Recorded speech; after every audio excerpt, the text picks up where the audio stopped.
Azad Samaj party में तब्दील हुई बसपा के अस्तित्व को आजाद समाज पार्टी ने किया शून्य विहीन। बसपा के गढ़ माने जाने वाले अंबेडकर नगर में दिखा आजाद समाज पार्टी का दबदबा। आजाद समाज पार्टी के राष्ट्रीय अध्यक्ष चंद्रशेखर आजाद ने अंबेडकर नगर की राजनीति की दिशा बदल दी। एक ही बार में पलट दी पूरी बाजी। सपा बसपा समेत भाजपा के लिए खड़ी कर दी मुसीबत। चंद्रशेखर आजाद की लोकप्रियता के तूफान ने अंबेडकर नगर समेत पूरे प्रदेश की राजनीतिक हवा का रुख मोड़ दिया। आजाद समाज पार्टी की अंबेडकर नगर की सभा में उमड़ी प्रत्याशित भीड़ ने अन्य दलों की टेंशन बढ़ा दी। युवाओं, महिलाओं और बुजुर्गों के हुजूम ने आजाद समाज पार्टी के राष्ट्रीय अध्यक्ष चंद्रशेखर आजाद का मनोबल 7वें आसमान पर पहुंचा दिया। इस उमड़ी भीड़ को देखने के बाद एक पंक्ति आजाद समाज पार्टी के राष्ट्रीय अध्यक्ष चंद्रशेखर आजाद पर बिल्कुल सटीक बैठती है। मैं अकेला ही चला था जानिबे मंजिल, मगर लोग साथ आते गए और कारवां बनता गया। दलित समाज के उभरते नेता चंद्रशेखर आजाद की बढ़ती लोकप्रियता ने उत्तर प्रदेश की सभी राजनीतिक दलों की टेंशन बढ़ा दी। 2022 के बाद से बहुजन समाज पार्टी की गिरती लोकप्रियता के बाद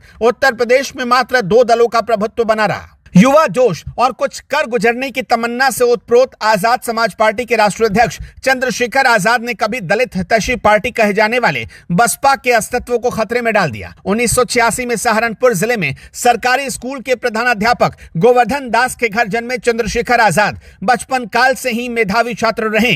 लखनऊ विश्वविद्यालय से स्नातक करने के बाद उन्होंने LLB किया। डॉक्टर भीमराव अंबेडकर जी के मूल्यों से प्रभावित होकर उन्होंने दलित समाज के हित के लिए कार्य करना शुरू किया। 2014 में भीम आर्मी के सह संस्थापक के रूप में चंद्रशेखर आजाद पहली बार किसी संगठन से जुड़े, जहां आज के समय में भारत के प्रधानमंत्री नरेंद्र मोदी के नेतृत्व में भाजपा विश्व की सबसे बड़ी राजनीतिक पार्टी बन चुकी है। ऐसे समय में एक सामान्य परिवार से आने वाले चंद्रशेखर आजाद के लिए राजनीति में उभरना कितना कठिन रहा होगा, इसका अंदाजा आप खुद लगा सकते हैं। दलित एवं बहुजन समाज के उभरते नेता चंद्रशेखर आजाद के लिए यह सफर इतना आसान नहीं रहा। आपको बता दें कि चंद्रशेखर आजाद ने सहारनपुर हिंसा, नागरिकता संशोधन विधेयक और हाथरस कांड जैसे गंभीर मामलों को लेकर सरकार का पुरजोर विरोध किया, जिसके बाद उन्हें जेल की सलाखों के अंदर कैद होना पड़ा। लेकिन कहते हैं ना कि यदि हौसले बुलंद और मंजिल स्पष्ट हो तो तूफान भी अपना रुख बदल लेते हैं। आधे दशक से कम समय की पुरानी पार्टी आजाद समाज पार्टी के राष्ट्रीय अध्यक्ष चंद्रशेखर आजाद की बढ़ती लोकप्रियता ने उत्तर प्रदेश के राजनीतिक दलों की टेंशन बढ़ा दी। उत्तर प्रदेश के नगीना लोकसभा सीट से सांसद निर्वाचित होकर